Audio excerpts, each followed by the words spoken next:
In today's video, I'm going to teach you how to choose between Shopify and WooCommerce for your online store. If you're trying to decide which platform is the better fit, the first thing to think about is how much technical control you actually want. This matters because both platforms can help you build a successful store, but they do it in very different ways. Some store owners want a system that handles the technical side for them, while others want more freedom to customize every detail. Shopify is a strong option when you want hosting, security, and ongoing maintenance managed for you.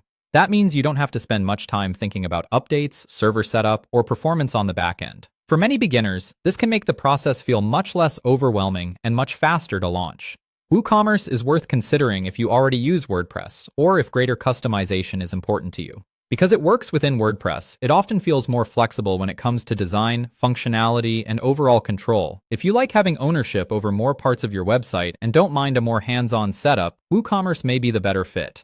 Next, compare the actual costs involved. Don't just look at the basic monthly price. You'll also want to factor in hosting, plugins, themes, and transaction fees.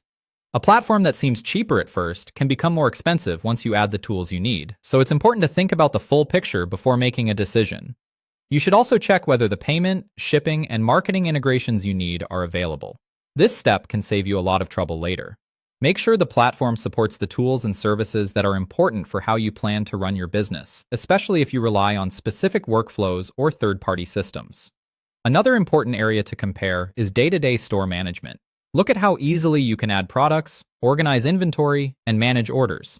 Shopify is often a better choice for a simpler beginner setup, especially if ease of use is one of your top priorities. WooCommerce, on the other hand, makes more sense when you need flexible design, stronger ownership, and advanced customization options. It's also smart to estimate how your costs may change as your sales and traffic grow. What works for a small store today may look very different once you scale, so think ahead. Before you commit to a full store migration, test both platforms.